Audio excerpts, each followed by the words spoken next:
Hello అందరికీ, అందరూ బాగున్నారా? నేనైతే చాలా బాగున్నా. మీరు కూడా బాగుండాలని నేనైతే మనస్ఫూర్తిగా కోరుకుంటున్నా. మా సైడ్ నైట్ అయితే వర్షం వచ్చింది, అందుకే మొత్తం తడిగా ఉంది. ఫస్ట్ అయితే ఊడ్చుకుందామని ఊడ్చుకుంటాను. నాతో పాటే నా చిట్టి తల్లి అయితే లేచింది. తననైతే అక్కడ చైర్ మీద కూర్చోబెట్టి నేనైతే ఊడుస్తున్నా. తను చూడండి, నేను ఊడుస్తూ ఉంటే ఎలా చూస్తుందో. పొద్దున్నే నాతో పాటే లేచి కూర్చుంటుంది. మమ్మీకి ఏదైనా హెల్ప్ చేస్తా అనుకుంటుందో ఏమో, పొద్దున్నే లేచి కూర్చుంటుంది. నేను ఒక్కొక్క రోజు లేవకున్నా కూడా నాకంటే ముందే లేచి నన్ను లేపడం స్టార్ట్ చేస్తుంది. ఇక పాపకైతే 1 ఇయర్ అని చెప్పినా కదా, అసలు చూస్తే 1 ఇయర్ పాపలాగానే కనిపించదు. కానీ తన మైల్ స్టోన్స్ అన్నీ అయితే సరిగ్గానే ఉంటాయి. మనం ఏదైనా చెప్తే అది తను అర్థం చేసుకోగలదు. ఇప్పుడు చూడండి, నేను హ్యాపీ బర్త్డే అని సాంగ్ పాడితే తను క్లాప్స్ అయితే కొడుతుంది. ఇల్లు మొత్తం పాకుతుంది, మళ్ళీ ఏదైనా వస్తువుని పట్టుకొని నిలబడుతుంది. అయితే ఇప్పుడే మెల్లమెల్లగా తనంతట తానే నిలబడడానికైతే ట్రై చేస్తుంది. డ్యాన్స్ చేయరా అంటే చూడండి, తన నడుమునైతే ఊపుతుంది. అసలు పాపకు చిన్న తలలో హెల్త్ ఇష్యూ ఉండే, దానివల్లనే తనకు బాడీ అయితే గ్రోతింగ్ లేకుండే. ఇప్పుడిప్పుడే కొంచెం పెరగడం స్టార్ట్ అయింది. ఇక మా చిన్నోడికి అయితే పొద్దున లేవడానికి బ్రష్ వద్దు ఏమద్దు, ఫస్ట్ పాలే కావాలి. అది కూడా గ్లాస్లో ఇస్తే అస్సలు తాగడు. ఆయనకైతే డబ్బాలో పోసిస్తేనే పాలు తాగుతాడు. మెల్లిగా కుర్చీ మీద కూర్చోబెట్టానో లేదో మళ్ళీ ఏడవడం అయితే స్టార్ట్ చేసింది. ఇక బ్రష్ చేసుకుంటూ తననైతే కాసేపు ఎత్తుకొని ఆడిస్తున్నా. పాపకు అసలు 1 ఇయర్ అంటే ఎవ్వరు కూడా నమ్మరు. మేము ఎటైనా తీసుకెళ్ళినా కూడా 1 ఇయర్ పాప అంటే అసలు ఎవ్వరు నమ్మరు. 6 మంత్స్ 7 మంత్స్ బేబీ లాగా ఉంది అని అంటారు. కానీ ఏం చేద్దాం, ఇక హాస్పిటల్లో కూడా చూపించినాం. ప్రాబ్లం అయితే ఏది లేదు, అన్ని స్కాన్స్ కూడా తీపించినాం. ఇక అందుకే తనే మెల్లగా పెరుగుతుంది కదా అని ఇక ఫుడ్ అయితే మంచిగా తినబెడుతున్నాం. ఇక మొహం కడుక్కొని ఫస్ట్ అయితే టీ అయితే పెట్టుకుంటాను. టీ అయిన తర్వాతనే ఇక వంట చేయడం అయితే స్టార్ట్ చేద్దామని ముందైతే టీనే ప్రిపేర్ చేసుకుంటున్నా. అసలు టీ తాగకపోతే ఆ రోజంతా హెడ్ఏకే వస్తుంది. మార్నింగే పాలనైతే పట్టి వాటిని ఫస్ట్ అయితే వేడి చేసి ఉంచుతాం. ఇక బాబు లేచిన వెంటనే డబ్బాలో పోసి బాబుకైతే పాలని ఇస్తాం. ఇక కొన్ని పాలైతే నేను అందులో నుండి తీసి మా ఇద్దరి కోసం రోజు టీ అయితే ప్రిపేర్ చేసుకుంటున్నా. అసలు అంతకు ముందైతే నేను ఒక్కదాన్నే టీ తాగేదాన్ని. ఈ మధ్య ఇక మా ఆయన కూడా తాగుతాండు. మళ్ళీ ఇంకా కొన్ని పాలైతే బాబు కోసం ఉంచుతాం. ఆయన మధ్యలో ఎప్పుడైనా అడుగుతాడు. ఒక్కొక్కసారి మధ్యాహ్నం అడుగుతాడు, ఒక్కొక్కసారి నైట్ పడుకునేటప్పుడు అడుగుతాడు. సో ఆయన కోసం అయితే కంపల్సరీ ఇంట్లో పాలైతే ఎప్పటికీ ఉండడం. అసలు మా క్యాండీ పాపకి ఏమైందో అబ్బా, ఇవాళ అస్సలకే నన్ను వదలట్లేదు. ఊకే ఎత్తుకొని ఉండమని ఏడుస్తుంది. ఇక కర్రీ చేద్దామని టొమాటోస్ అవన్నీ అయితే కట్ చేసుకుంటాను. ఇక ఇవాళ అయితే నేను పప్పు కర్రీ చేస్తాను. అన్ని వెజిటేబుల్స్ అయితే అయిపోయినాయి. ఇక ఇవాళ మార్కెట్ మా ఊర్లో మళ్ళీ ఇక ఫ్రెష్ తేవాలి. అప్పటికే టమాటాలు అయిపోయి ఉండే, అత్తమ్మ వాళ్ళ ఇంటి దగ్గర నుండి తీసుకొచ్చిన. ఇక మొన్న మా గ్యాస్ అయిపోయిందని చెప్పిన కదా, ఇక ఇవాళ అయితే మా అత్తమ్మ వాళ్ళ గ్యాస్ అయిపోయింది. ఇక రైస్ అయితే పెట్టిందట, కర్రీ చేయకముందే గ్యాస్ అయిపోయింది. ఇక కర్రీని ఇక మా ఇంటికి తీసుకొచ్చి వండుతుంది. అటు సైడ్ స్టవ్ మీద ఉన్నది మా అత్తమ్మ వాళ్ళ కర్రీనే. ఇక నేనైతే పప్పును ఫస్ట్ పప్పే ఉడకబెట్టి అందులో నుండి కొంచెం పిల్లలకు తీసి తినిపించేదాన్ని. కానీ ఇప్పటికే చాలా లేట్ అయింది. అప్పటికే టైం 10 ఏమో అవుతూ ఉండే. అందుకనే ఇక టకటక కావాలని డైరెక్ట్ పప్పు కుక్కర్లోనే తాలిపేస్తున్నా. ఇక మళ్ళీ లేట్ అయిపోతుంది, మళ్ళీ పిల్లలు ఏడుస్తారని డైరెక్ట్ కుక్కర్లోనే తాలిపేసేసిన. ఇక మీరైతే ఎలా తాలిపేస్తారు? నేనైతే ఎల్లిపాయలతోనే ఎక్కువగా తాలిపేస్తా. కొంతమంది అయితే జీలకర్ర ఇంకా మన ఆవాలతోనైతే వేస్తారు, అవన్నీ కూడా వేస్తాను నేను కూడా. కానీ ఇక ఫస్ట్ అయితే ఎల్లిపాయలు వేసే తాలిపేస్తా. ఎందుకో కానీ పప్పు కర్రీ ఇంకా చిక్కుడుకాయ కర్రీ ఇవైతే ఎల్లిపాయతోనే తాలిపేస్తే మంచిగా టేస్టీగా అనిపిస్తాయి. ఇక అది అట్లా అలవాటు అయిపోయింది, అందుకే ఎల్లిపాయలు అయితే కంపల్సరీ వేస్తాను. కొంతమంది వేసుకోరు, కానీ మేమైతే ఇలానే చేసుకుంటాం. ఎల్లిపాయలు వేసారేంటి అని అనుకోకండి.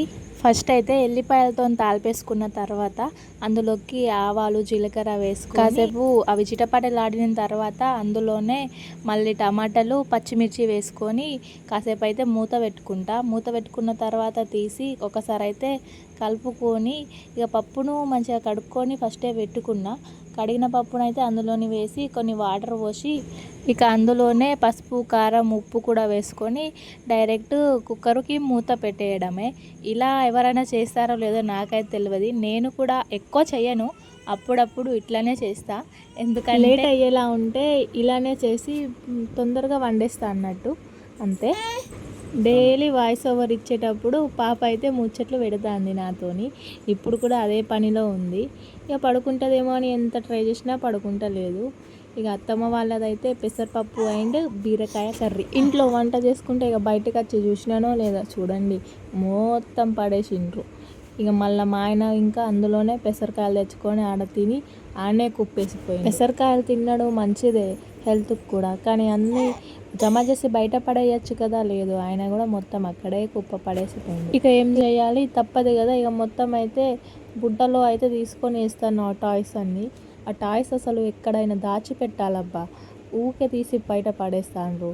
అదే కనబడకుండా ఉంచితే ఇక వాటిని అయితే తీయరు, వాటి జోలికి అయితే మళ్ళీ నేను ఊడుస్తూ ఉంటే అట్లుడు ఇట్లుడు అటు సైడ్ ఊడు అనుకుంటా మళ్ళీ సజెషన్స్ ఇస్తాండ్రు. నాకైతే మస్తు కోపం వచ్చింది. ఒకటేసారి చీపుర్ని కిందేసిన నువ్వే ఉడువు అని. ఇక సైలెంట్గా ఊడ్చుకొని నీకు ఇష్టం వచ్చినట్టు ఊడ్చుకొని ఇక వెళ్ళిపోయిండు. ఇక మళ్ళీ ఉడవడం అయితే స్టార్ట్ చేసిన. మన పని మనం చేసుకుంటూ ఉంటే మళ్ళీ అట్లా చెయ్యి ఇట్లా చెయ్యి అని ఎవరైనా చెప్తే మస్తు కోపం వస్తుంది. అక్కడ తిని పడేసిందే కాకుండా నువ్వు అట్లా ఉడువు ఇట్లా ఉడువు అని చెప్తాడు. మళ్ళీ డైలీ నాకు ఇలానే అవుతుంది. ఒక 3-4 టైమ్స్ అయినా ముందు మొత్తం ఉడవాల్సిన అవసరం వస్తుంది. పిల్లలు పడేస్తారు, పిల్లలతో పాటు ఇక మేము కూడా పడేస్తాం. అందరు కూడా పడేస్తాం, మేమే అని కాదు. ఇక పడేసి అది అలానే ఉంటే ఇక మనకు నచ్చదు, మనకు అసలుకే మనసులో పట్టదు కదా. అందుకే ఫస్ట్ అయితే అదంతా క్లీన్ చేసుకున్నా. ఇక పాప చూడండి, నేను డ్యాన్స్ చేయమంటే తను కూడా డ్యాన్స్ చేసి, ఇక మా చిన్నాడేమో నన్ను కూడా ఎత్తుకో మమ్మీ అని అన్నాడు. ఎత్తుకున్నా కానీ మళ్ళీ నాకు భయం వేసింది, వెంటనే దించేసిన. మళ్ళీ పడేస్తే ఇక నాకు అదొక పెద్ద నొల్లి. ఇక ఫస్ట్ అయితే వాటర్ పట్టుకొని స్నానం అయితే చేసినాం. ఇక ఇవైతే ఫొటోస్ మీషోలో నేను ఆర్డర్ అంటే ఎలా అంటే మా ఫొటోస్ వాట్సాప్లో మేము ఆర్డర్ పెట్టుకున్న వాళ్ళు ఒక నెంబర్ ఇస్తారు. ఆ నెంబర్కి అయితే మేము వాట్సాప్ చేసినాం ఫొటోస్. అవన్నీ ఇలా క్రియేట్ చేసి అయితే వాళ్ళు పంపిస్తారు. అంటే చిన్న ఫొటోస్ లాగా రెడీ చేసి పంపిస్తారు. ఇవన్నీ ఫొటోస్ మా ఫోన్లో మా ఫోన్లో దిగిన ఫొటోసే. వాటిని అయితే మేము వాళ్ళకి పంపించినాం. సో వాళ్ళైతే ఇలా చేసి పంపిస్తారు. అదైతే అక్కడ పెట్టుండి అయితే మా చిన్నోడికి దొరికింది. అన్నీ తెచ్చి పత్తాల్లాగా కింద పడేస్తాడు.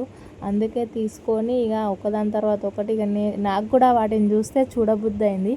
చూసి మళ్ళీ సదిరి అన్నీ అయితే కవర్లో పెట్టేస్తాను. ఇంకా పాప ఏమో వాటిని తీసుకొని ముడతలు పడేస్తుంది. ఇక మీకు ఒక ఫోటో అయితే చూపిస్తా చూడండి ఒకసారి. ఆ ఫొటోస్ని చూసుకుంటా మా చిన్నోడైతే ఎగురుతాడు. మీకు ఒక ఫోటో చూపిస్తా అని చెప్పిన కదా, అదే ఇది ఫోటో. మేమైతే ఫస్ట్ దిగిన ఫోటో అది మేము మేడారంలో దిగినాం. అంటే ఫస్ట్ మా లవ్ స్టార్టింగ్లో దిగిన ఫోటో అది. మేడారంకి వెళ్ళినప్పుడే కొంచెంగా మొదలైంది అన్నట్టు మా లవ్. అప్పుడు దిగింది ఆ ఫోటో. అందుకే దాన్ని చూస్తే ఇప్పుడైతే కొంచెం నవ్వొస్తుంది. నేను అవన్నీ తీసుకొని లోపలికి వెళ్ళానో లేదో, నా ఇంట చిన్నోడు కూడా వచ్చిండు, చిన్నోడి వెనకాల పాప కూడా వస్తుంది. అవన్నీ దాచిపెట్టినా అని ఈయనైతే అలిగి పెద్ద ఏడుస్తాను. నేను ఫొటోస్ చూస్తా, ఇవ్వు మమ్మీ అని నన్ను కొడతాడు కూడా. నన్ను పట్టుకొని ఎగ్గుతున్నాడు అవే ఫొటోస్ కావాలని. ఇక పాప ఏడుస్తాడు కదా అని పప్పు వచ్చిన తర్వాత ఇస్తానని చెప్పి కాసేపు అయితే ఎత్తుకున్నా. అయినా కూడా కొడతాడు. లాస్ట్కి ముద్దు పెట్టిన తర్వాత ఇక సైలెంట్ అయ్యిండు. ఇక అత్తమ్మ వాళ్ళ ఇంటికి అయితే వచ్చి, అత్తమ్మ వాళ్ళ గ్యాస్ అయిపోయిందని చెప్పినా కదా, ఇక అది నింపించడానికి పక్కన మా మండలం అంటే రెబ్బెనకి వెళ్ళాలి. సో ఇక మా ఆయనే తీసుకెళ్ళాలి కాబట్టి ఇక గ్యాస్ బుక్ కోసం అయితే ఆయన వచ్చిండు. ఇక ఆయనతో పాటు మేము కూడా వచ్చినాం. ఇక పిల్లలు అయితే పెసరకాయలు తక్కువ, అంగడి చేసుడు ఎక్కువ. బెడ్ అంతా పడేస్తాను ఇద్దరు కలిసి. ఇవాళ అయితే గిన్ని బట్టలు ఉతికినబ్బా. ఇన్ని ఉతికేసరికి నాకైతే మస్తు టైం పట్టింది.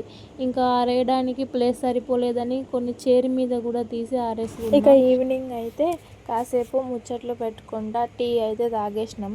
మా చిన్నోడైతే సబ్బుతో ఆడుకుంటాడు. మా పాప అయితే అస్సలు ఆగుతలేదు. నా దగ్గరికి రావడానికి ఎట్లా ట్రై చేస్తాందో చూడండి. ఇక పిల్లలకు పొద్దున్నే స్నానం చేయించినా కూడా మళ్ళీ ఈవినింగ్ వరకు స్నానం చేయించినట్లే అయిపోతారు. అందుకనే ఇవాళ పొద్దునైతే స్నానం చేయించలేదు. మామూలుగా అయితే డైలీ పొద్దున్న కూడా చేపిస్తా, ఎండగొట్టి బాగా చెమట పెట్టిన రోజు ఈవినింగ్ కూడా చేపిస్తా. ఒక లాలీపాప్ ఉండే మా పండు దగ్గర అయితే మా పాపకి ఇచ్చేసరికి వాడు స్నానం చేసి పక్కన పెట్టి లాలీపాప్ మీదనే దృష్టి అంతా. ఇక రెడీ అయ్యి ఎక్కడికి వెళ్తున్నాం పాపని వదిలేసి అనుకుంటున్నారా? మేమైతే మార్కెట్కి వచ్చినాం.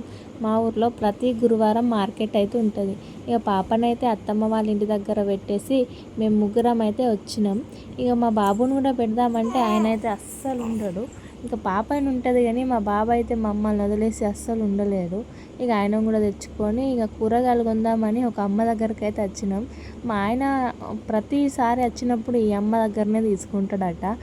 నేను కూడా ఎక్కువగా మార్కెట్కి రాను, అంటే వీక్లీ అయితే మా ఆయనే వస్తాడు.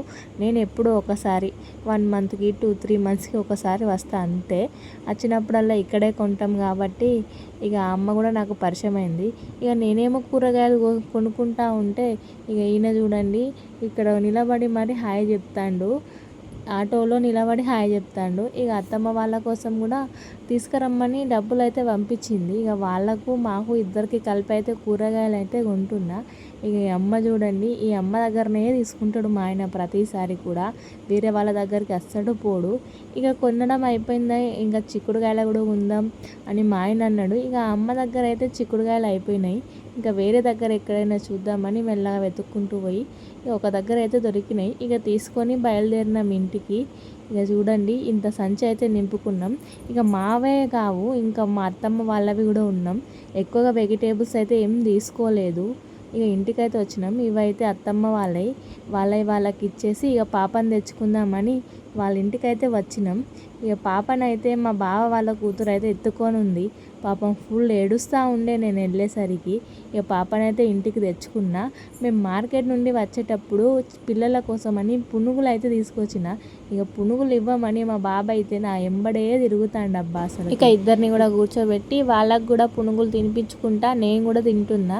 ఇక నాకంటే ముందే వాళ్ళు చెరొక్కటి తీసుకొని నోట్లో పెట్టుకొని తింటున్నారు. పాప అయితే తింటండి చూడండి. ఇక బాబుకైతే చట్నీతోని తినిపిస్తున్నా. ఇక తినడం అయితే అయిపోయింది. ఇక తెచ్చుకున్న కూరగాయలన్నీ మళ్ళీ సర్ది ఫ్రిడ్జ్లో అయితే పెట్టుకోవాలి. ఇక ఒక్కొక్కటిగా తీసి అయితే సదురుకుంటున్నా. ఇక నాతో పాటు మా పాప కూడా సదురుతండి. ఇక టమాటాలు పట్టుకొని అటొక్కటి ఇటొక్కటి ఇసుర కొడతాండ్లు చేపకొకరు. ఇక ఇప్పుడైతే టమాటా కర్రీనే చేద్దామని తీసి కొన్ని టమాటాలు అయితే పక్కన పెట్టుకున్నా. మా చిన్నోడైతే టమాటాను నెత్తి మీద పెట్టుకొని మరీ ఆడుకుంటాడు. ఇక ఇద్దరు పిల్లలతో కలిసి అన్ని పనులు చేసుకుంటూ కొంచెం చాలా కష్టమే అబ్బా. ఎక్కువగా కూరగాయలు కూడా తీసుకురాలే. చిక్కుడుకాయలు అయితే ఇప్పుడు ఇడిసి పెట్టుకుంటే రేపు పొద్దున అయితే చెయ్యొచ్చు. మళ్ళీ రేపు పొద్దున్నే ఇరవడం చేయడం అంటే బాగా లేట్ అవుతుంది కదా. ఇంకా రేపు శుక్రవారం, ఇంకా ఇంట్లో బాగా పనులు ఉంటాయి. అందుకే వాటిని అయితే ఇవాళనే ఇడిచి పెట్టుకుంటా. ఇంకా రేపైతే మళ్ళీ కలుస్తా ఫ్రెండ్స్. ఇప్పుడైతే ఈ వ్లాగ్ అయితే అయిపోయింది. దీనికి కంటిన్యూషన్ వ్లాగ్ అయితే రేపైతే నా ఛానల్లో పెడతా. అప్పటి వరకు అయితే ఇక ఉంటాను. ఈ వ్లాగ్ మీకు నచ్చితే ఖచ్చితంగా సబ్స్క్రైబ్ చేసుకోండి, లైక్ చేయండి, మీ ఫ్రెండ్స్కి కూడా షేర్ చేయండి. వ్యూస్ అయితే చాలా తక్కువ వస్తున్నాయి, కానీ కష్టపడైతే రోజు ఒక వీడియో అయితే చేస్తాను. కొంచెం సపోర్ట్ చేయొచ్చు కదా. సరే మరి ఇక ఈ వ్లాగ్ అయితే అయిపోయింది. రేపు మళ్ళీ ఇంకొక వ్లాగ్తో మీ ముందుకైతే వస్తాను. అప్పటి వరకు అయితే ఉంటాను ఫ్రెండ్స్. బాయ్.